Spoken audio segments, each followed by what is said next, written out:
So today, or this year, for Holistic Health Week, we're highlighting the relational element of the pinwheel. I'm sure you guys have seen all the pinwheels around campus. The impetus behind the pinwheel is that our health is made up of many parts, and when those parts are full and working well, your life moves in the way that it should, and there's breath and air and a little bit of fun, hopefully.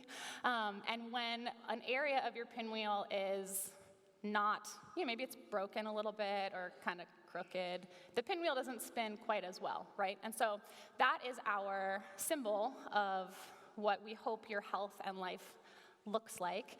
Our first year with Holistic Health Week, we focused on mental health. Last year, our focus was physical health. Next year, it will be academic health.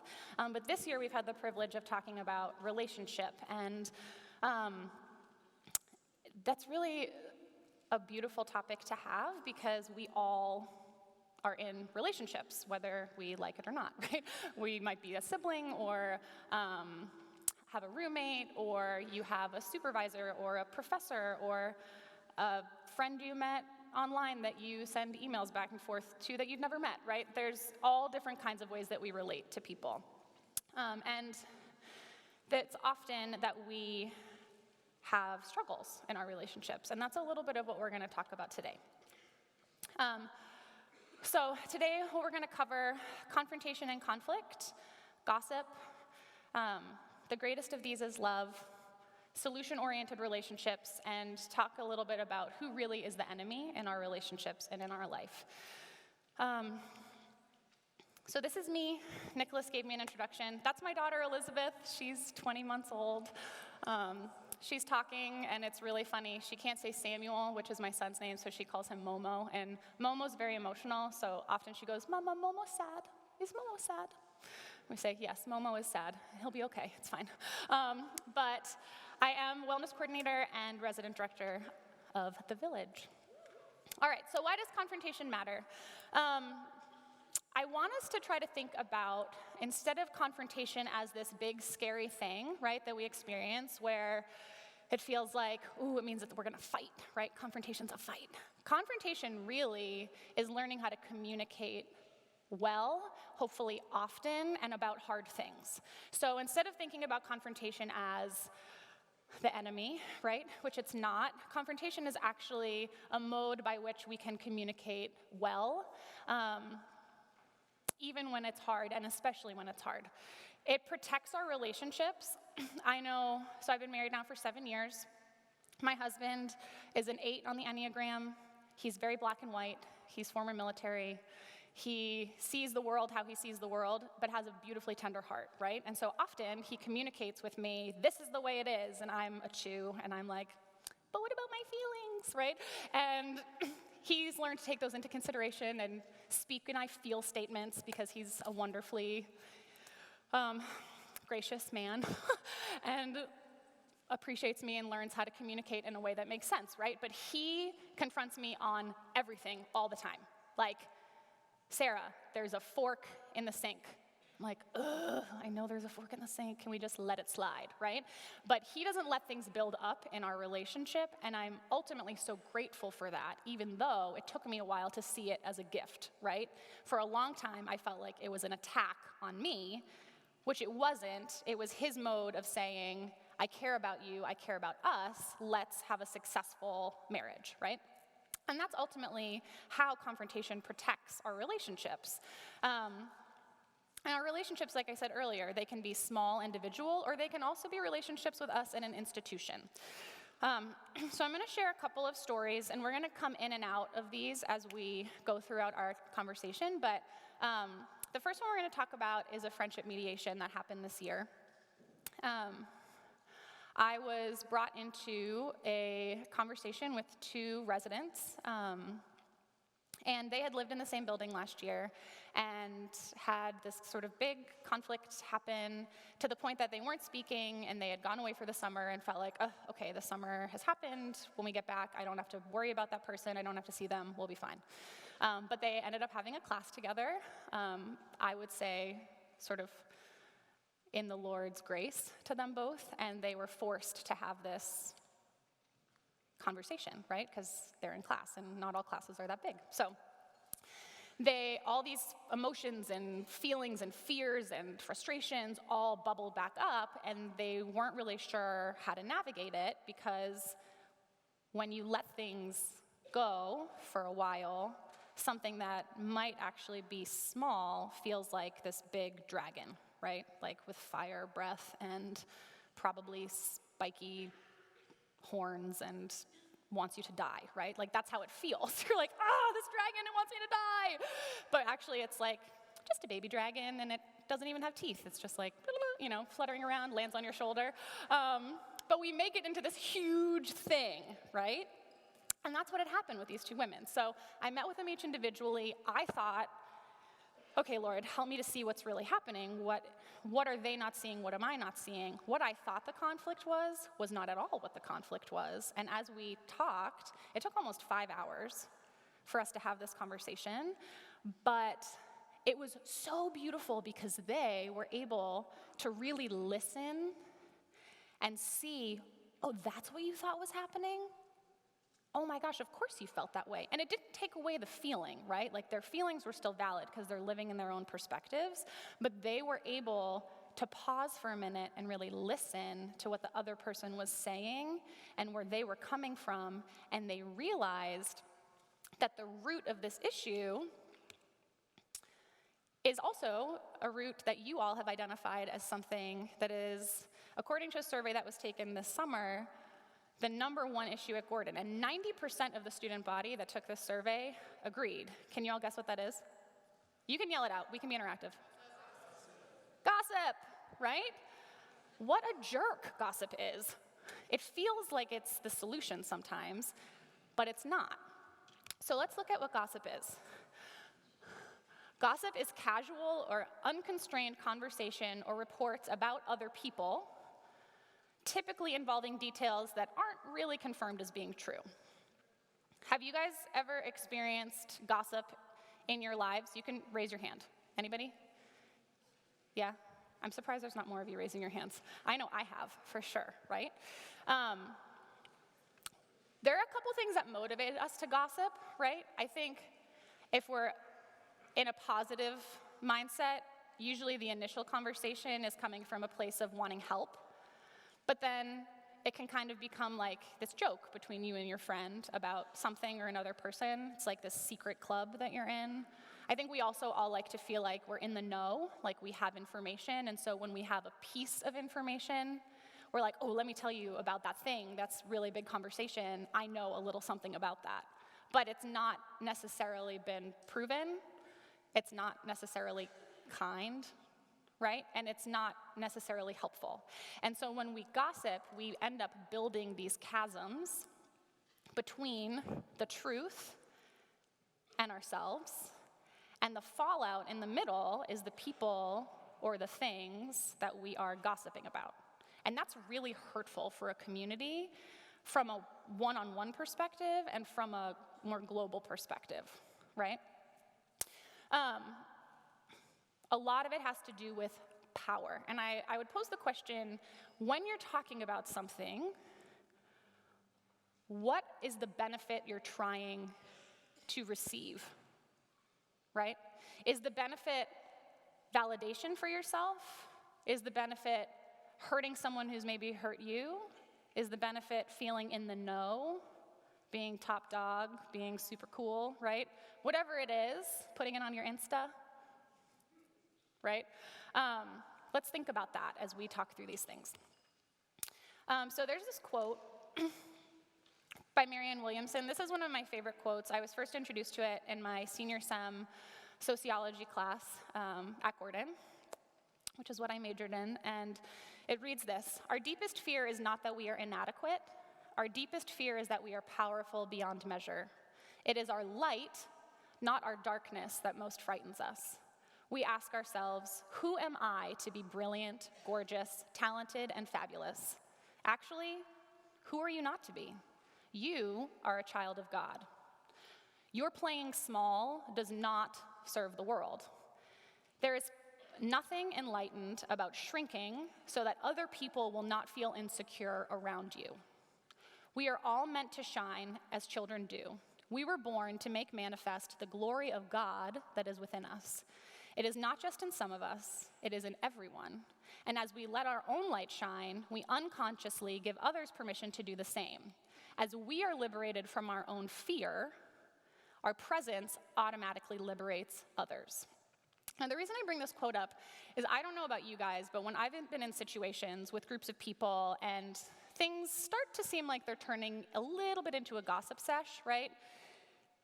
It can feel really scary to be the person to step out and say, hey guys, I don't think we should be talking about that, or where did you hear that information? What's the source of that for you? And be a positive light, right? That feels kind of crummy. Or like when everybody has had a bad experience this happens with labor stories, right? I learned this after I had my 2 children. I had 2 wonderful labors. It feels really obnoxious to be the person who walks into a conversation with moms who've had really hard birth stories and be like, no, birth can be great, right? Because you feel like, one, am I not validating their hurt, right, or their feelings? But also, am I just being like a total killjoy of their common, I'm gonna use the word misery, but I think you guys know what I mean. Like, when people are commiserating about something and you've actually had a positive experience, it feels really hard to want to be the person who can be like, oh, but what if we think about it this way, right? But when we do, a lot of times, it allows people to say, oh, maybe it wasn't actually that bad. Maybe it was this way, right? And the Bible actually has something to say about this too, shockingly, right? So if there's any encouragement in Christ, any comfort from love, any participation in the Spirit, any affection and sympathy, complete my joy by being of the same mind, having the same love, being in full accord and of one mind. Do nothing from selfish ambition or conceit, but in humility count others more significant than yourselves. Let each of you look not only to his own interests, but also the interests of others. Have this in mind among yourselves. Do all things without grumbling or disputing, that you may be blameless and innocent, children of God without blemish, in the midst of a crooked and twisted generation, among whom you shine as lights in the world, holding fast to the word of life.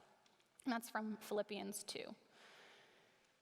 Again, we are called to be blameless, innocent, do things without grumbling or disputing. But what does that look like when we're having conflict or when we're upset about something or feel wronged in some way, right? It's really easy to make another person the enemy. Did you guys see this on the news in the last couple weeks? Okay, Ellen and George. So this picture was breaking the internet, apparently. And people were attacking Ellen. How can you be friends with him? He stands against everything you stand for, right? And she was brave and stood up to them and said this. I'm friends with George Bush. In fact, I'm friends with a lot of people who don't share the same beliefs that I have. We are all different, and I think that we've forgotten that that's okay. We're all different. Just because I don't agree with someone on everything doesn't mean that I'm not going to be friends with them. When I say be kind to one another, I don't mean only the people who think the same way that you do. I mean be kind to everyone. And I've seen this, especially in the rise of social media, where it's really easy to just feel validated in shooting something really mean off at somebody else because you don't actually see their whole physical person be affected by it, right? It's a lot harder to look at someone who's in front of you and be like, Salome, you're such a jerk. Not true, right? That's why I'm using this example. And to watch her eyes maybe fill up with water or her body shrink back, that affects me back, and I think, oh shoot, that wasn't okay. But if there's just a screen in front of me, I'm like, Salome's such a jerk, right? Ha, I'm justified in that. And now I've let everybody else know what I think without context or thought of how that affects her, right? Gossip does this to us, right? It creates these barricades. So the way we communicate with people, the way that we handle our differences, the way that we handle people who don't maybe fully agree 100%. I'm going to be honest with you, you're never going to find another person that 100% agrees with everything that you agree with, right?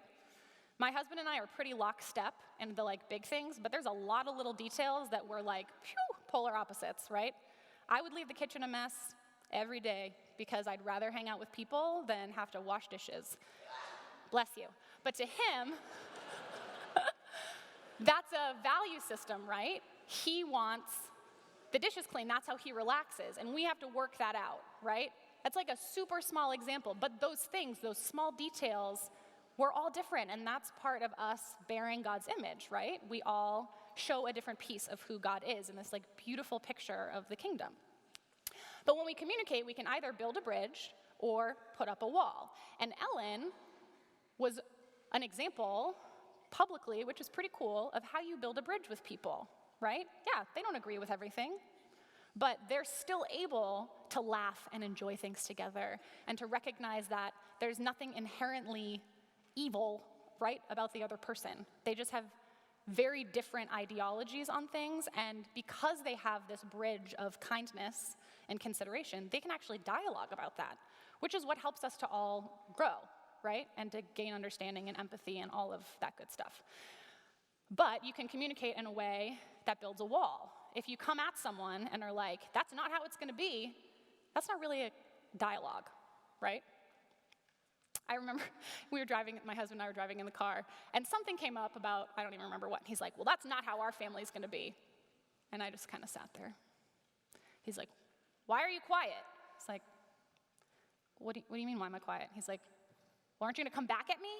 I was like, no, you made a statement. Where's the conversation, right? Our family's not going to be that way. Even if I disagreed, I don't like fighting, so I'm just going to be like, okay, that's your opinion. I'm going to think about it, and then maybe I'll come back and talk to you about, right? But he wanted a conversation, but he communicated as a statement. That put a wall up for me, right? I was like, not safe to have this conversation. I'm just going to be on my side of the car, right? I really love you, but don't talk to me. And so we do that with people and the way that we communicate. So we have to be mindful of things like our tone and our posture that we take, right? Okay, so here's another story. As you all know, there have been a lot of changes at Gordon, right? And last semester, there were a lot of decisions that were made that had an effect on a lot of different things. And when we came back, one of the things I was really nervous about as an RD was how are you all going to be feeling, right? What is the nature of where your hearts are going to be at? What are the conversations that we're going to have, and am I prepared to have those and to hold my students in their hurt or excitement? And my prayer was like, Lord, prepare me for that, whatever it is. Just help me to be a good listener and give me words when words need to be said, right? And we were having this conversation in RA training, and a couple of students came up to me, and they were justifiably really frustrated. Their club didn't have an advisor anymore, and they felt really forgotten, right? How could they not realize this? Why didn't anybody pay attention to that detail? And as we talked about it, we all came to the conclusion that, how cool that you realize this, right? Not cool that it's happening, but how awesome that you have this knowledge. What if you use that to empower yourself, to bring that to the attention of the people who truly likely did forget that detail, or maybe didn't even know that this professor, right, was the advisor. And you have the power to make that change. And instead of feeling frustrated and just staying in their frustration, they did that. They took it to someone. And not only, I'm sure it's not been perfect, right? It doesn't make it magically better, and it doesn't make it, we have an advisor that's fluent in all of the things that we needed to be fluent in for this club. That's not the outcome that's happened. There's had to be flexibility in the resolution, but they're moving towards a resolution, and it's on the radar of people who can do something about it. And on top of that, then we're able to have these conversations with people who are in the power roles, the decision-making roles, to say, actually, there's still a lot of hurt in this area, and created this event that happened a couple weeks ago where Dan Timon, it feels weird. Dan is my dad, so it feels weird anytime I say Dan Timon. Dad and Sandy Dineski came to a residence hall and allowed space for people to really share their hearts and their burdens, and that created this healing moment. Again, it didn't fix all of the feelings, right? But it was a step towards resolution where both parts came together. And that was so beautiful to watch, because you see people who can often feel like, I'm just forgotten. And of course I'm forgotten and no one cares, to say, wait, maybe actually nobody knows that this is a thing. I know this is a thing. I'm going to do something about it, right? So we bought into this lie as Christians, and I want you to bear with me, okay? Because I'm going to sound maybe a little bit heretical, or I might bother some people. I'm also going to drink some water, so give me a second. Hydration, important component of holistic health. That our greatest mission as Christian people is to love. Just love everybody, right? Just love them. It's great. That's what we're called to do, love. But, right? Yes. We are called to bear Christ's love to the world. But I think we've confused that with my happiness or your happiness. Loving you is letting you live your happiness, whatever that means, right? And when someone's happiness conflicts with my happiness, now I hate them. That's kind of weird, isn't it? Our love, this like beautiful Christian principle, is actually sometimes making us hate. So again, the Bible, right? It's a really good book. It's got some good truth bombs in there. It speaks to this in Galatians. So here's my made-up chart, okay? It's very scientific. So love is the base of how we should be living and acting, right? That's ground zero. But as Galatians points out, the way that we love is with joy. Joy and happiness are not the same. Happiness is fleeting. It's like a teenage girl who is menstruating for the first time and is dealing with hormones. 1 second she loves you, the next second you are the worst person in the world and don't talk to her, right? Right? Yes, okay. We all get the visual? Joy is everlasting. Joy rises even and especially in the midst of struggle, right? Then we layer on peace. The goal of love should be restoration and peace, not discord. And to do that, we need to have patience, right? I want it yesterday, and I want it done my way because that's what makes me happy. Screw you, right? And your timelines and what you have to do, get it done for me now, right? And we need to do it with kindness. Like, be nice about it, right? Hey, this happened last minute and I'm inconveniencing you. I'm so sorry I'm inconveniencing you. Versus, hey, do this now for me. I need it done. I'm stressed, right? Goodness and self-control. I think we have a big lack of self-control in our current climate, right? I guess 10 more minutes on Netflix is fine. Turns into 4 hours, right? Maybe I shouldn't write this comment. No, I'm going to do it anyways. Explosion on the internet, right? We lack a lot of self-control. This is essential. Instead, we live off of this pie chart from My Happiness 24/7, right? Which, fun fact, is not in the Bible, and starts with the pinnacle is love, meaning my happiness, your happiness, right? And then when that doesn't happen, the anger sets in, and then the hatred comes up, and then the need for immediacy sets in, and then the gossip sets in, and then the jokes that are like, oh, it's funny, it's fine, it's just a joke. But probably rooted in some truth, whether that truth is a feeling you have or a fact. And then we put it all on social media because let's just make it public, right? I think we can all agree that this is not a model for healthful relationships, right? But it is so often what we live into. It would have been so easy for this club to just be like, nobody likes me, the administration is the worst, they don't care about me as a student, when really, like, if you stop and think about all of the details that went into those decision making. I don't know about you guys, I have a really hard time remembering all of the details. Sometimes I forget to brush my teeth in the morning because my kids decide that they want banana instead of an orange, and there's a huge meltdown, and then I'm like, oh, crisis, meltdown on the oranges. And teeth brushing completely slipped my mind, which is like very important, right?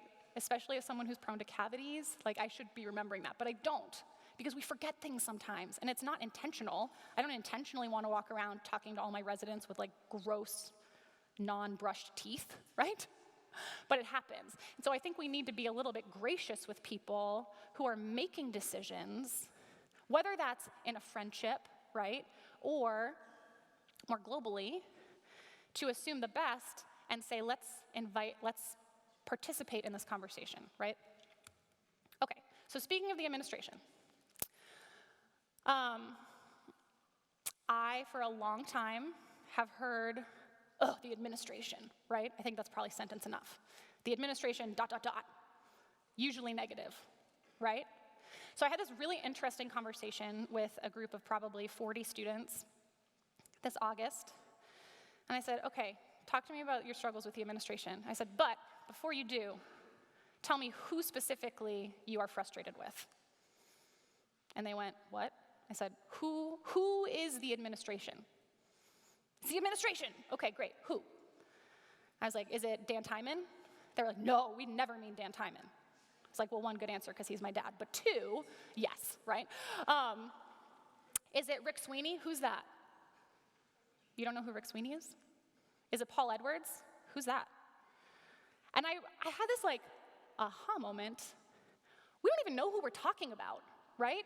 But when you make a blanket statement online, the administration at Gordon, blah, blah, blah, fill in the blank, you are talking about people, right?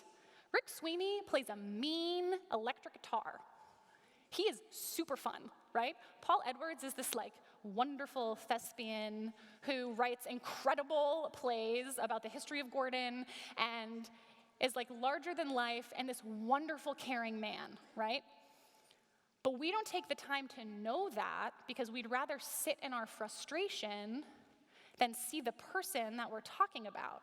And when we spread these blanket statements, whether about the administration or an individual that we may or may not care about in the moment, we're perpetuating things on them that aren't fair. And they're probably not true. And yes, we have feelings. I am like a feeler to the extreme, right?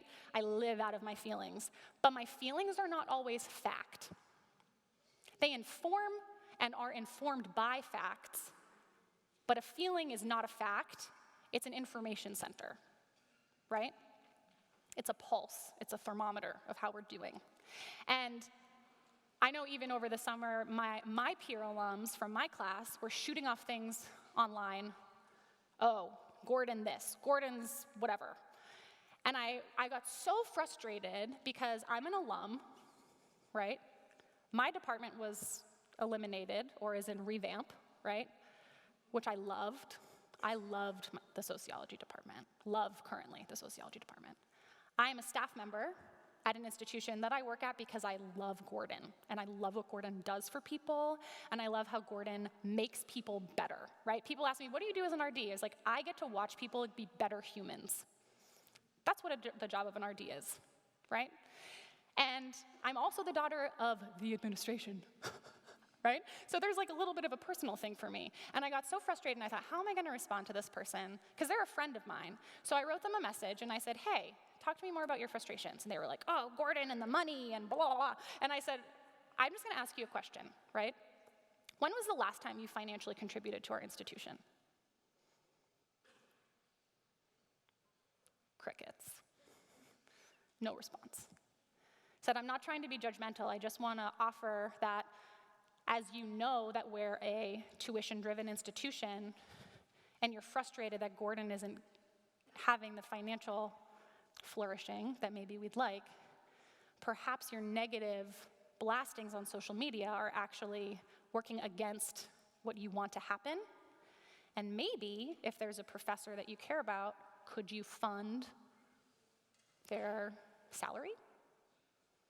And I don't know if that's a possibility, but like, Can we flip the script a little bit and instead of just being mad, be creative because you are, right? And we are. We've been given this gift of imagination and talents and resources, and maybe be solution-oriented instead of just sit in our stuff, right? So what does it look like to be solution-oriented in our relationships? I'm going to use the phrase office. I got this from Jennifer Brink, who spoke to the orientation crew and Res Life in August when she was informing us about the academic changes, and she used this phrase, and I think it's just helpful to think about. So when I say your office, I mean, what group of people do you belong to, okay? Okay, so again, the Bible, right? We're going to go back to that book. If your brother sins against you, go and tell him what he did without other people hearing it, AKA not on social media. If he listens to you, you've won your brother back again. But if he will not listen to you, take 1 or 2 people with you. Every word may be remembered by the 2 or 3 who heard. If he will not listen to them, tell the trouble to the church. If he does not listen to the church, think of him as a person who is as bad as one who does not know God and a person who gathers taxes. Matthew 18:15-17, right? We have a model written out for us on how to be solution-oriented in our relationships. You talk to the person who is the source. You don't talk to your roommate and every person on your floor, feel validated in your anger, and then avoid the source, right? That feels easy, but it's not, right? The right thing is pretty simple, but it's not usually easy. It takes like work on our part, and we're vulnerable, and that's scary. Water break. But it's important. So here are some tips to succeed. There's a sociological principle that I learned, which is called the map is not the territory. Okay, so I want you guys to think of a map. You're probably all envisioning different maps, right? So let's say we look at Wenham, Massachusetts. Okay, and this is the map that we're envisioning. You can have a topographical map of Wenham, Massachusetts. You can have a map of lakes. You can have a map of Starbucks. You can have a map of secret spots to go kiss your boyfriend. You can have a map of historical monuments, right? None of those maps are the full territory. It's a piece of the territory. And I say that to you because not only is that not the full territory, because the territory extends far beyond that little piece of paper that you have. And that is the lens and the perspective in which we view the world, right? When we enter into a situation, whether it's a conflict with a friend or a conflict with an institution, for example, we have one map. But the person we're talking to might have a totally different map. And so what we need to do is we need to lay our maps down on the table and figure out where they intersect and how we can get a more full picture of what's actually happening, okay? So ask yourself, do I have the full picture? Own your 1%. This was advice given to us by some friends who've been married for 3 or 4 years longer than my husband and I.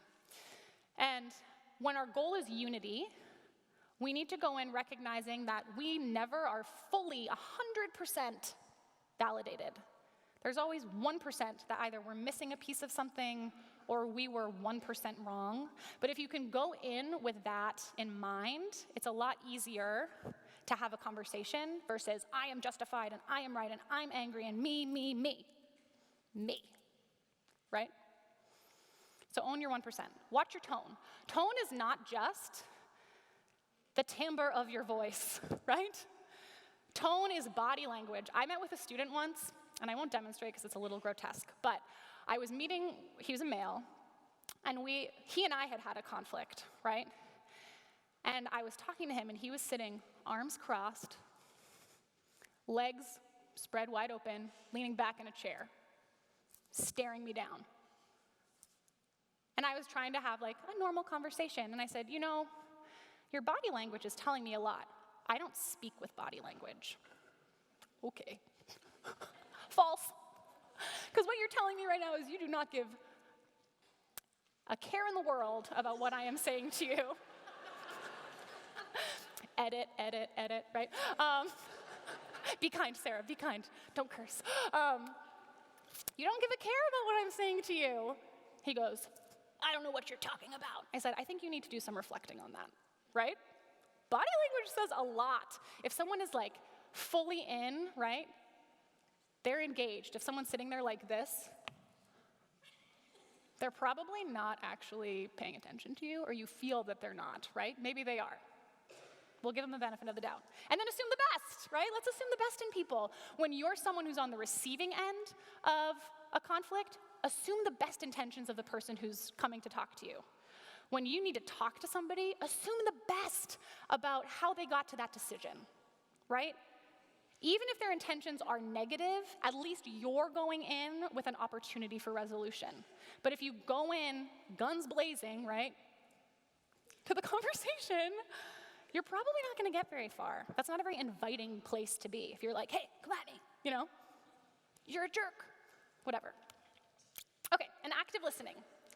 So my fears in giving this talk is that because I know people don't fully pay attention in chapel, right, or in life, that you're gonna like zone out for the majority of my conversation and you're gonna hear me almost swear, and that's what you're gonna remember, and you're gonna put it on social media. Oh, the RD of the village swears in chapel.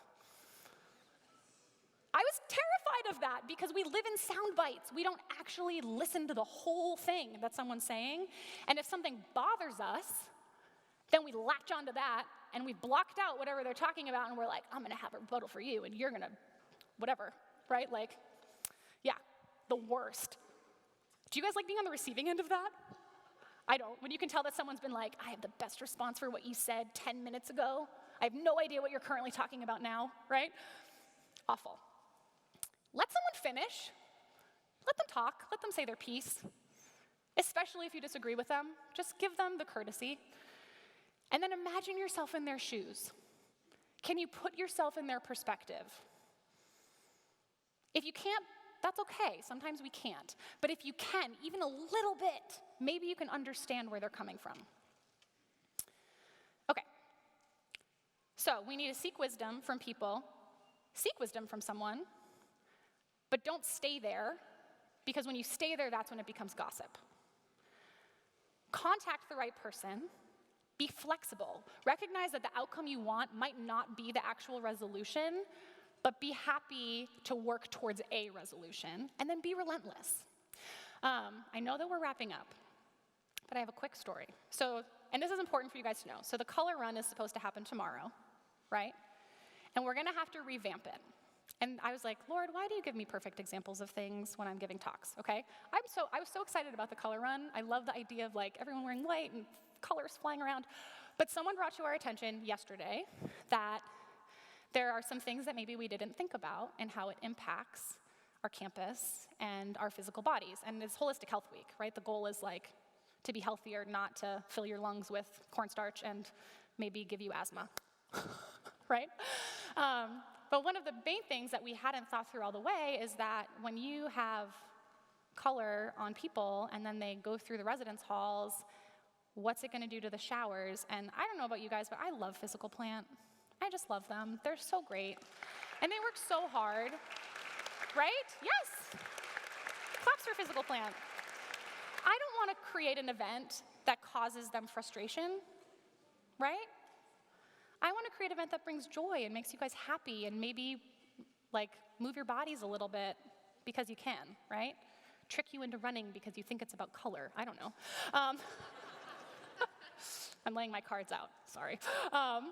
So we're still gonna do the run tomorrow, and it's gonna involve color somehow, but I wasn't given the source of that at first. I had people calling me, and all the last 24 to 36 hours, I've been trying to find the person who was the source of that information who could actually help me. And I found them, and they are someone that I deeply respect on campus, and gave me a history of colored powder use for the campus and why it's been not allowed in the past. And because I respect them, one, we're not gonna do it because I respect the work that they've done. And even though I might feel like, can we just see, right? That's not responsible to you guys. I care about you guys, right? I want you to be healthy and thriving. I don't want you to choke while you're running. That would be sad. So My team and RecIM are going to be working together to hammer out the details of what the new color run's going to look like. I hope you all come. It's going to be awesome. We will email them out later. But this is an example of solution-oriented things. It could have been so easy for me to be like, why is someone trying to ruin my happy run tomorrow, right? But they weren't. They really cared, and I had to put myself in their position. So who is the real enemy, right? I know you're all going to roll your eyes when I say this, but it is Satan. Right? You can roll your eyes, that's okay, that's fine. We serve a God of reconciliation. Wouldn't it delight Satan so much for us to ruin what Christianity looks like from the inside out? Isn't it just like him to put a bug in our ear when we're upset about something and we go to a friend to say, you should talk to them again about that. You're justified. I am justified, you're right. And now you're just gossiping and spreading hurt and hate and anger instead of seek wisdom, that's biblical, go to the source, honor the person who you are perceiving frustration with and give them an opportunity, especially when you live amongst other Christians, right? And remember that none of us are perfect, but he is the enemy, and he wants us to have poor relationships because he wants us to feel broken and isolated and depressed and anxious and sad and fearful. That would delight him more than anything in the world for us to second guess who our Creator is and whose image we are made in. You were made to manifest the glory of God, each and every one of you. You hold something in you that no one else can reflect about God's image in the way that you can, because God created you in your mother's womb and said, you are good, and you have work to do, and I'm going to prepare you for it. And that doesn't mean that we get away with our life scotch-free, right? We are not promised in the Bible, your life's going to be great when you follow me. It'll be easy. You'll have the best car. You're going to be super rich, insta-famous. No, it actually says you're going to have lots of trials. It's kind of a bummer, but it's true. And that's how we grow and become more like Christ and bear his image and work together to be a more God-honoring community.